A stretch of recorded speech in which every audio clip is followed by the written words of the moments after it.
Harry Souttar, how has he been? Well, he suited us. Harry Souttar, he is so super.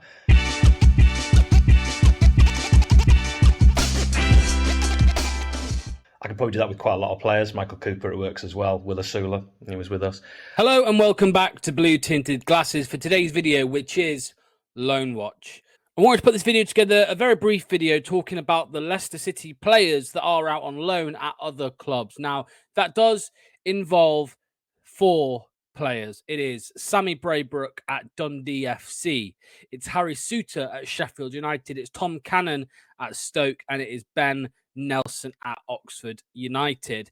Wanya Marcel is also out on loan, but I'm not going to even get into the details about what club he's at. It's a very small club. I couldn't find anyone to talk to me about it. So, yeah, I'm going to leave that one. I'm going to park it and talk about the 4 main ones. I hope you enjoy the video. Harry Souttar is on loan at Sheffield United, and this was a loan move that a lot of Leicester fans did not agree with. A lot of Leicester City fans did think that Harry Souttar should have been kept at the football club for this season's Premier League campaign. However, he has dropped down to the Championship where his bread and butter was for Stoke. And I have been speaking to Hal from the Sheffield United way, my good friend Hal. He's an absolute legend. I've asked him how Harry Souttar has got it on at Sheffield United so far. This is what he had to say. He's been a real revelation at the back, a brick wall. Only 2 yellows as well so far in the season. That'll change. Looks really accomplished, really cool, really calm on the ball as well, which really surprised me. Okay, he's not like our other centre-back, Anel Ahmedhodzic, who brings the ball forward and drives, Bobby Moore-esque. And that's really exciting to see. But you've actually got Souttar who's remaining back and doing the hard yards in the defensive side while Anel's going further forward. Really good, a proper threat, both at set pieces offensively, and he's just brilliant at the back, defending corners as well. I think they always say never fall in love with a lone player. I would love it if we could sign Harry Souttar permanently. It won't be for the amount Leicester paid. We don't have that kind of cash. But I'd be so happy. I think he could be a stalwart star central defender for years to come at beautiful downtown Bramall Lane. Thanks for Souttar. Thank you to Hal for that. Much appreciated. What a guy he is. Harry Souttar has played 8 times in the Championship this season for Sheffield United. 7 of their matches were starts, and he played the full 90 minutes. He missed the first game. He was on the bench for them, and the second game he made a substitution appearance for 13 minutes. I think it's safe to say that a lot of Leicester fans do think Harry Souttar is good enough to play for Leicester City. And I tend to agree. I do, though, think that Caleb Okoli, Wout Faes, and maybe even Yannick Vestergaard are 3 better options. Connor Cody is debatable. Ben Nelson, of course, is promising young centre-back who could probably excel past Harry Souttar's level in a few years. But for now, I think Souttar going out on loan was probably the right decision. When he does return, I would like to see him sold or integrated back into the first team. But I do see it only being a sale. Maybe he goes back to Sheffield United. It does sound like that is what Hal would like to see. Over to Sammy Braybrooke. Now, Sammy Braybrooke is an interesting one. He did go out on loan to Dundee FC. Some Leicester City fans wanted to see him maybe stick around as a bench player, squad depth this season, try and get some minutes in the first team where possible, maybe in the cup or off the bench.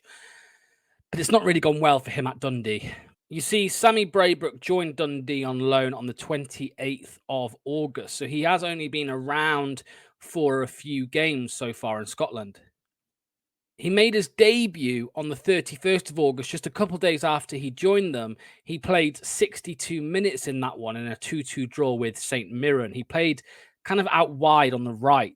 He then only made a sub appearance on the 14th of September in a 2-0 loss to Ross County, only playing 25 minutes there. And then he also played more in his natural position as a 6 in the DM spot. He started that one. That was against Aberdeen. They did lose 2-1. He played 79 minutes. And then Dundee's last game was a 3-2 loss against Kilmarnock on the 5th of October, and he didn't feature at all. He was on the bench for that one. Safe to say it hasn't been the best of starts for him at Dundee. Obviously, he is a defensive midfielder, so we're not expecting him to go there and start scoring goals and assists. And when you look at the statistics, he's going to be right up there. That's not going to happen. That will never happen for somebody of his position. But he is winless. He only has a point in games that he has featured in, and that was him playing out of position on the right. Again, the last game, he didn't even get a minute. Hopefully, he can capture some form there, get some game time, and maybe come back a better player in a few months' time. At the moment, though, it remains to be seen. Over to Tom Cannon, who is, of course, on loan at Stoke. This is another controversial one. A lot of Leicester fans did not want to see him go, including myself. We thought, some of us, that he was a better option off the bench than Odsonne-Edouard, who Leicester City brought in on loan and let Tom Cannon go to Stoke for.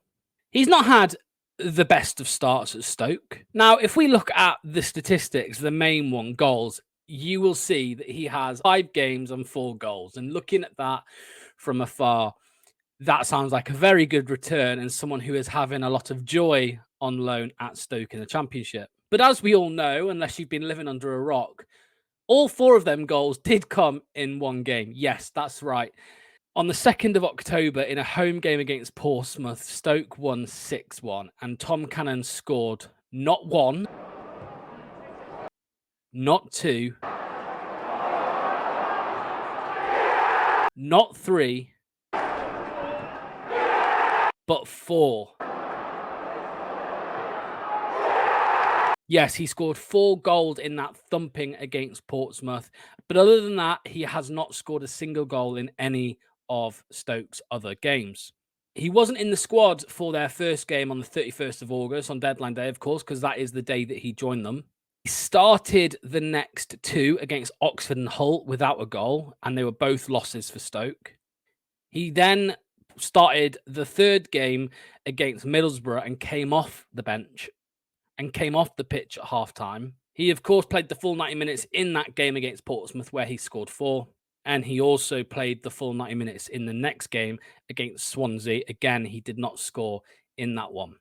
Now, as you can see on the screen now, Reluctant Nico, who's a very, very good sports journalist and transfer, in the know, if you like, he says Leicester City have an option to call back Tom Cannon in the next window, and that is putting his Championship fan club on red alert. Now, Leicester City, I believe, from what I heard, were looking to sell Tom Cannon on a permanent deal in the summer. Now, of course, Tom Cannon can be withdrawn from his loan move. He can be recalled back to Leicester City. Normally, that means that the club want to start playing him. You think back to Harvey Barnes when he was on loan at West Brom a few years back and Claude Puel brought him back. But I would not be surprised in this case if Leicester City did bring him back, maybe to sell him permanently. There were clubs interested in a permanent move for Tom Cannon back in the summer. Maybe they were just not willing to pay the amount that Leicester wanted, which I believe was about £7 or £8 million. But now, after that very good performance against Portsmouth, clearly showing that he is a goal threat, maybe clubs are more willing to spend that on him. Or maybe I've got it wrong. Maybe Leicester do just want him as an option. But I very, very much doubt it, because we have Jamie Vardy, we have Odsonne-Edouard, and we have Patson Daka, who is due back from injury very soon. I'm not saying that they are all better players than him. Some would say they are, but I just can't see it with Steve Cooper clearly favouring them 3 ahead of Tom Cannon so far. Jamie Vardy, Odsonne-Edouard and Patson Daka. And finally, that brings us on to Ben Nelson, who was out on loan again in the Championship at Oxford United. He didn't start any of the first 3 games for Oxford. He wasn't in the squad for the first one. He was on the bench for the next 2 against Stoke and Bristol City, not even coming off the bench. The following 2 after that, he played Burnley and Luton, 2 big games in the Championship against 2 relegated sides. He played the full 90 minutes in both. In the first one against Burnley, keeping a clean sheet, which is a solid performance from all of the defenders. And then in a 2-2 draw with Luton, again, getting a point from that game, playing the full 90 minutes. The game after that, he played Portsmouth. And again, that was a 1-1 draw, another point. So in the 3 games that Ben Nelson has featured for Oxford United, they have 3 points in the 3 games. No losses on the table. Oxford manager Des Buckingham has spoken highly of Ben Nelson already, saying that he is a very good young prospect for the country.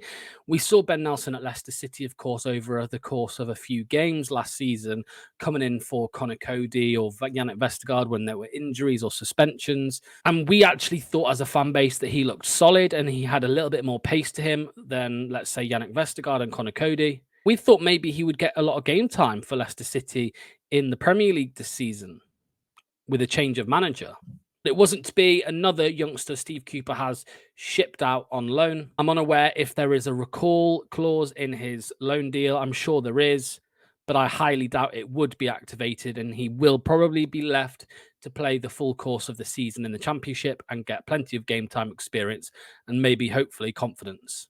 Oxford are currently 10th in the Championship table, which is a good return for a newly promoted team. Hopefully, he can be a part of an Oxford team and defence that does stay up in the Championship this season. That will give him confidence being a part of a winning side. And when I say winning, of course, they're not going to win every game. They've only drawn 3 of the games that he's played in. After a full season playing in that division, maybe, just maybe, he will be ready to step up to the Premier League next season. We will have to see.